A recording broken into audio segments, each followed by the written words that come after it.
Hi, I'm coming to you from a campground in Texas. My name is Lisa Bradshaw. I'm the founder of a nonprofit called the Don't Wait Project, and I'm traveling the country in search of people who are living Don't Wait stories.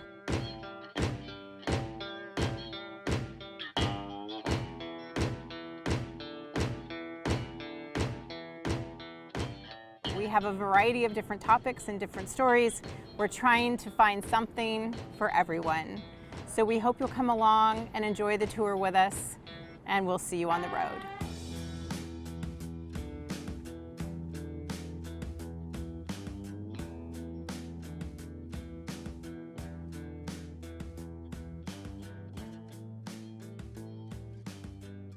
How long have you had this farm? Well, the farm has been here since 2010. Actually, I bought the property in 1994. It was my home. It was where I reared both of my sons right here Oh, so on you the lived spot. in the house? Yes, we Okay. always had the home, but not as a farm. I was traveling and working in other places before I became a full-time farmer in 2010. So that's when I officially started farming, was 2010. So what inspires you then to start a farm here? I mean, you certainly have the room and the soil, but not the know-how. So what made you decide to do it? Well, when I left corporate America after 9/11 and I decided I had to do something different with my life, I wanted to do something. Was that a wake-up call for you? It was like a big major shift? wake-up call, a shift in my paradigm in my life and generally by having life. So I decided to do something different. I didn't know it would be farming. I wanted to do something in policies that I was familiar with. And I was looking at agriculture in policy. So I really started looking at that. Michelle Obama had a big impact on me for getting healthier food into schools. So that was one of the things that I wanted to do to help farmers say, you know, this is available, you can use this from the Farm Bill, and let me just tell you all these good things. And the farmers looked at me like, little girl, you don't know anything about farming. So how can you tell us? Had you ever farmed anything in your life? Never. I knew nothing about farming, so this was a total new venture for me. But one of the things I did was to make sure I knew what I was doing. So I actually went to the United States Department of Agriculture, to the NRCS, the Natural Resource Conservation Services, which is truly the area of USDA for any small farmer to go to for ground floor, to learn what's available, what practices, to actually have your soil tested to see if you could grow and what you could grow, what's best to grow in the area. As well as we have two great universities here that are ag universities, and there's Mississippi State University and Alcorn State University, both in Mississippi, both close to me, and ag is what they do. So I went to the experts to find out exactly what to do and how to do it. Did you receive any pushback from other farmers, experienced farmers? A lot of pushback, especially small farmers and small farmers of color, black farmers. They were instilled or a little leery of the United States Department of Agriculture because of the history. But one of the things that influenced me was the new Farm Bill, as well as the Obamas when they were there talking about healthier food for schools. And I really bought into that to see what we could do to make a difference to bring health into our schools, which was one of the biggest areas of concentration that we could do at one time. So I was looking at policies as well as talking to small farmers, established farmers, about the practices that was available. And you can get this practice and they're gonna do 90% of this. They didn't believe me because they had not went to sit down to do the type of research that I've done. But luckily for me and for them, I was able to get into it and truly get into it. When I went in to do my farm plan, I wanted to know everything about what was offered, what I could do, how it was done in other places. So I actually went to see best practices. So what was the first thing you grew? The first thing I grew was so exciting was the little tomatoes, the little cherry tomatoes. They were red and purple and gold, and I was just like, yes, eating what I was growing from the soil in raised beds. And again, the farmer says, you're not farming unless you're in the soil. No longer dirt, now soil. So the key word is important, and truly it is, because it's living. This earth that we're on and the soil that we're working in is truly living mechanisms. So I've learned so much about ag and about the land and the air and the water and the importance of it. But what I've learned most of all is that this land is here for a reason, and that is to take care of us if we take care of it. So I'm excited to be a farmer. I'm proud to be a farmer. And you also have, we've talked earlier, and you also talked about how we take care of the land and the land takes care of our bodies. Yes, because if we can plant anything, it's amazing how you can take this one little seed and you plant this one seed and this beautiful array of fruit or veggies come to life just by taking care of it with water and little nutrients, and having this great soil and sunlight makes a difference. So we're able to grow so many different things. Right now we're planting lettuce and cucumbers. It's April for us right now, and the weather is just changing just perfect with the amount of sun we need and the moisture that's already in the earth. I received an herb kit from a friend last Christmas. I thought, well, I'll give it a try. I've put, you know, strawberries in my flower pots or something and just let them grow, and you don't have to tend to them. I wouldn't know what to do, but I grew the herb garden in the little pots in my window in my kitchen. Yeah. And it's so exciting to see those little sprouts. I know. And it happens within just a week or absolutely. 2 at the most, and then all of a sudden, the next day you look, and the next day you look, and you can't believe how much it's grown. I know, it's amazing overnight. I can't imagine what it's like to watch all of this. Oh, it is something to see. We usually have about 5 acres of plants that's going. And we actually seed 95% of everything we grow. So we actually started from seed here on the farm. And we get it to a point and then we transplant it. And we're transplanting to what, again, we love to think of as another way to help take care of the soil. We actually do it in mulch. This way it keeps us from having to use pesticides or herbicides on the fruit or the plants. Because what we're doing is smothering the grass, and we're just doing little holes in the plastic for the veggies to grow through. And it's a lot of less work that you have to do with that, and just watch it grow. It's amazing. Well, I'd love to take a look around. Take a yeah, tour. absolutely.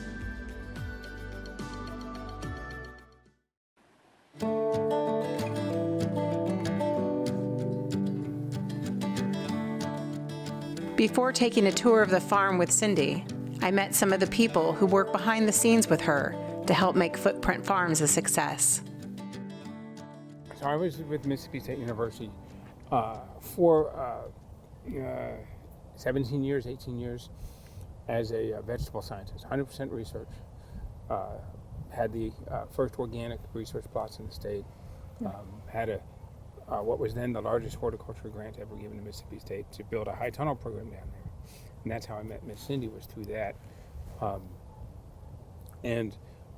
Over the years, about 3 years ago, there was a food hub that started here in Jackson. A food hub, of course, is an organization that aggregates produce from multiple growers into one place to be able to offer that produce into bigger markets that a small grower really can't compete in easily. So you might get 6 bushels of peppers from Miss Cindy and 8 bushels of tomatoes from someone else, and suddenly by the end of a few days, they have lots of different produce to offer. Well, they'd been recruiting me for about 2 years. We were trying to steal him for a while because we knew that he was the best that was in this area and could happen, but at the same time, it was so many small farmers that he was helping, and he really couldn't give the attention that we wanted him to give us. So he was convinced to leave and to come and start this new venture. Yeah. I've been off itch. Had to scratch before I got too old to be able to scratch around the state. Now I'm helping growers all the time. Yes. It's really good. It's really excellent. And work with folks all the way from the Tennessee border all the way down to the coast. Small growers, medium growers, most of them. A little bit of work with a couple of the larger growers in the state, but mostly it's getting small growers to be food safety compliant, to be market ready in terms of grades and quality and types, the variety of plants like that, to be able to offer in the wholesale trade. And in fact, later today we'll be meeting with a wholesale buyer here at the farm. And so we're really excited to have Cindy. Yeah, and the great part about this, and Dr. Bill, is that we're able to do trainings here on the farm and having experts in the area. So we may have 20, 30, at one time 50 farmers on farm, and we're going through talking about the equipment, not just talking but touching it, understanding it, how you use it, as well as what the soil should look like. And that's Dr. Bill's expertise of showing us and giving us the right direction. So when the farmer leaves here, they have the knowledge that they need in order to to make their farm better and to grow it, to make them a better farmer, to get more food production out, and to make more money for themselves. But the main thing is to get great healthy foods into our communities. I'd imagine that farming is about like any other thing that is competitive in business. You find that it's competitive, and then but here you are trying to show everyone how to do it right or to do it well, and other people are like, don't look at how I do this because right? Yeah. Is there some secrecy to it? It's not formula. Well, it's a formula, but it's not really a secret to them. It's more of I'm not sure I'm up to par. So the way we approach it, though, is not what you're not doing right. You're doing great things. Let's make it better. And so that's the approach that we take with all of our farmers here, even on the farm, is that we can do it better. Let's see how we do it, and let's bring in what we need. It's having the proper tools. The tool is the knowledge as well as the equipment that's needed to make a difference and the impact.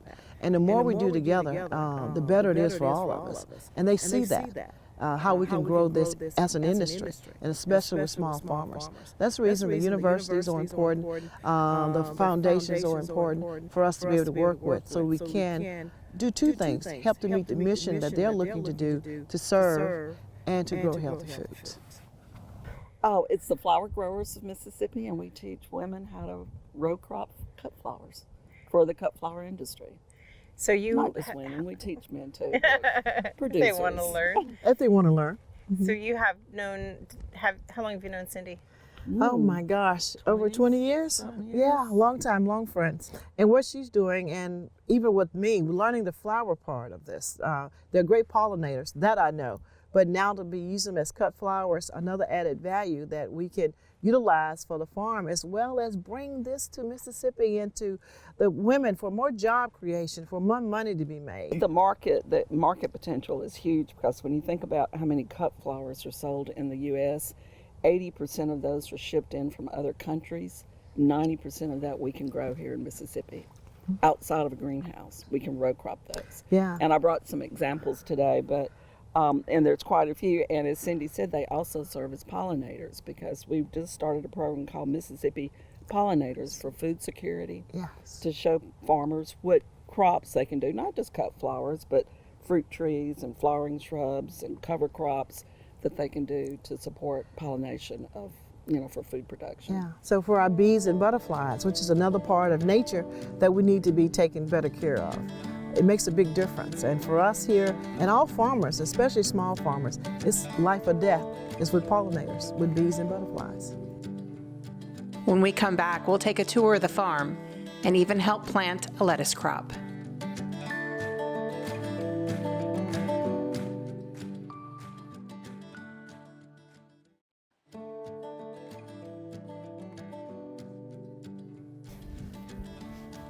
These rows are longer than wider than they look. So when you try to step over them, you really can't. So how big is this 1 acre here? No, this is about a half acre. Oh gosh. When you look at the footage of it. This too is a lettuce tunnel.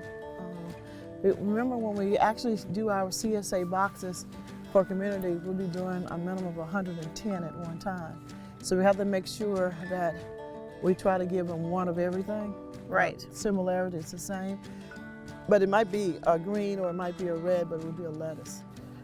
I guess it gives you a greater appreciation when you walk into a store to buy something, right? And never the same. And my taste buds will never be the same. Because now you can tell fresh or not. Yeah. We actually have a machine that actually does all of this. The power of having the right tool, the green one that's there we can go by, actually makes the beds, put the drip irrigation down, and then do the plastic all in one swoop. Wow. Yeah. And we're doing this just this way, so no grass will grow other than where we're planting. Right. Mm-hmm. And that means we have less, no chemicals, because we won't have any grass or any bugs. You have no grass, you won't have any bugs.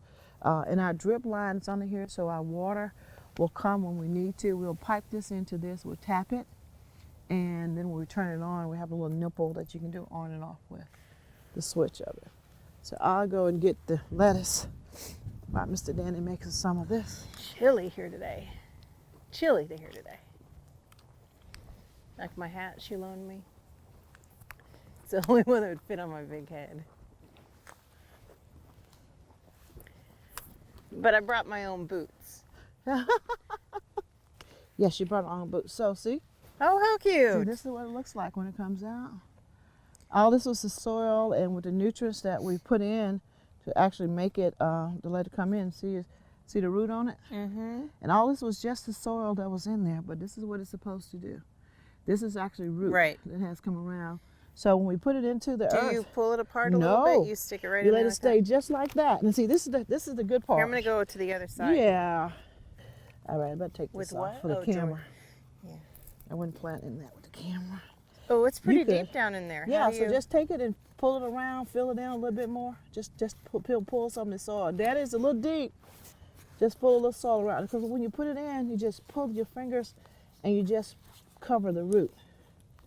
You see that? So it doesn't matter that it's far down in here like this? No, it doesn't. Because the sun is going to push it up.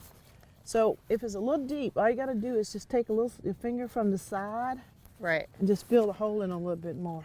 Right. Okay. Yeah. To do it just like with. just like my Just plants. just like you're planting in a bowl in your flower beds. It's the same thing. There's no So do you difference in push there. them up? How do you get them out Yeah. without? Usually you squeeze it. I'm afraid I'm gonna. You're not gonna hurt it. Here you go. See that? Usually they squeeze the bottoms. Okay, so I can move some dirt from Move over some here and dirt- over here. Right, yeah. Just get it So when you told him it's a little deep, you're telling him what? it's that- too deep. Not to Add go more a little dirt? lighter. It's a little deep, Danny. He's putting the soil Oh, is soft. the where he's Yeah, pushing when he's pushing in. it. Mm-hmm. So then he'll show us how it's done and how it's really done, right? There you go. Thank you. See that magic? Danny can do this too fast. And Mr. Jeez, he's Will. like planted. You've planted 5 times more than me. 3 times more than me. And he won't let me get on the tractor. I got a couple. I can drive the small ones, but he says, nope, the big one's all here. So.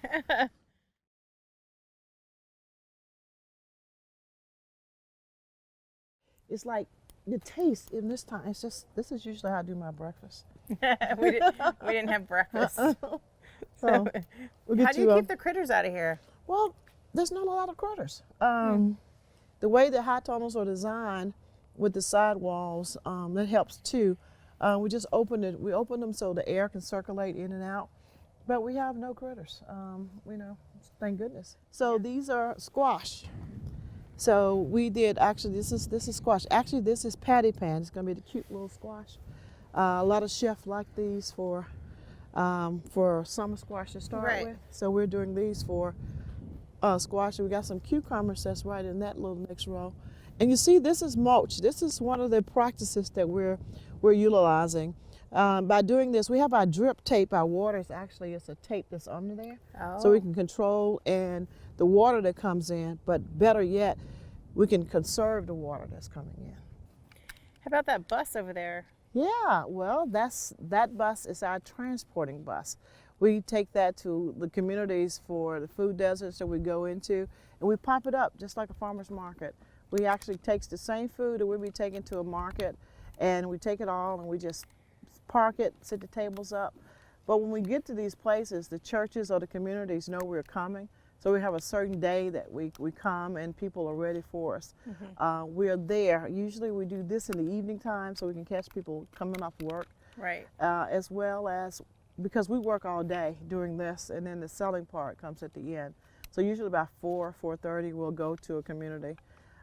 Or some Sundays we even go. We've been invited by churches to come in and actually sit up in their church. So after services, people will have access to buy. So we work with a lot of groups to be able to go where they are, because transportation is a big problem for people in getting access to fresh foods. And that's part of what we do here at Footprint Farms, is to make sure we give access. So this tunnel, we just finished everything we needed to do for the last planting. So we've actually taken it up. We've actually closed it up and given the sun its duty to go in and to kill everything that's in there. Because these tunnels get 10 to 15 degrees warmer inside. So once we close it up, the sunlight will actually help us put more nutrients back in the soil by going and killing everything that's there. from the last plants we had in. So Swiss chard has been introduced as a great stir fry Oh, how pretty. or soup. And because it is so It's pretty, they want to beautiful. try it. But it's a healthy plant, but it's also healthy for the body. So these are some of the things we do in integrating new foods that's not southernly traditionally into our markets. Right. But this one, we love this plant. We enjoy growing. Mr. Will actually is the tender of this tunnel.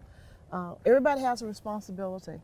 And this tunnel actually belongs to one of our farmers.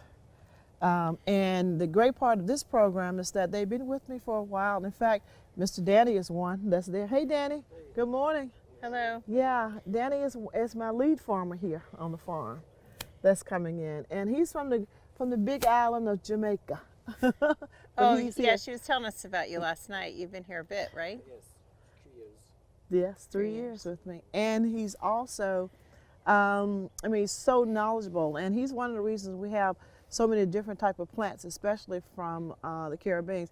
Don't walk so fast, Mr. Will. This is Mr. Will, and Mr. Will. Hi. This is Mr. Will is responsible for this tunnel and the Swiss It's chard beautiful. that you see and everything that's there. Had you ever grown this before? So part of the program that we do is that once you're with us for a while and you really want to get into it, we actually lease for $1 an acre of land. And the acre of land is a part of our cooperative where we still do everything together. But a percent of what you grow is yours. And so you're only limited to about what you want to do. But everything still starts at the top where we're sharing equipment, all of the water, and we're in the seeds, so we're growing everything the same when we market it out. But the great part about it is that he's not working for me, he works with me because he himself is a farmer on this farm. And Mr. Will is almost there, coming in to be one as well. How long have you each farmed? What's your experience with farming? Do you mind chatting a bit on camera, or you? Stuff here. Yeah. And you like it? I'm beginning to like it more and more. Yeah. Well, when you see the harvest, it's probably pretty rewarding. It really is. I pit them like children. Right. Love them, take care of them. Love them, take care of them. Make sure they got what they need. Make sure they look pretty. Mm-hmm. Make sure they taste good. And Danny, he's the silent type. He's the one that action speaks for words, right? Yeah, so I'm having to tie him down to stand him still right now. But I can tell you this, it would not be a Footprint Farms without these two gentlemen that's here, these two farmers. But it's more than just the farmer part of it, it's a family part. So we're now family. We do things together to make a difference. And the impact that we have for others, as well as the leadership to show that anyone can really get in and make a difference if they want to do it, to do that. And that's the beautiful part about Footprint Farms. We're more than just a farm. We truly are an economic development mecca right here for women, for the underserved, for anyone who wants to make a difference and to work. This is the place. Well, I want to work. Come on, I got a rope for it. Get in the tractor, tractor, please. Okay. A few weeks after I returned from the Don't Wait Project tour, I received a text message from Dr. Cindy Ayers. It read, "Happy to know you are home, my sister. The lettuce you helped us plant will be harvested tomorrow. We will serve 100 families in Greenville, Mississippi."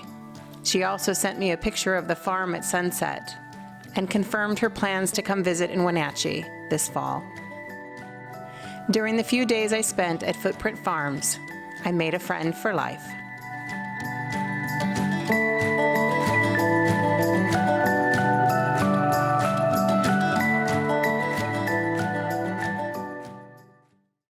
The Toyota RAV4 is the best-selling SUV in its class. The legendary RAV4 started selling in 1994 as Toyota's first compact SUV. In addition to the gas engine RAV4, Toyota is the only brand offering 4 hybrid trim levels. Its cabin serves up a sleek design, and rear seat passengers enjoy plenty of room. Come test drive a RAV4 at Town Toyota today. The best-selling SUV just got better. You know, what I like to tell people about Cheap Fitness is you'll never get bored here and you'll never be judged. My top priority is making sure people feel welcome here, no matter your age, experience, or ability.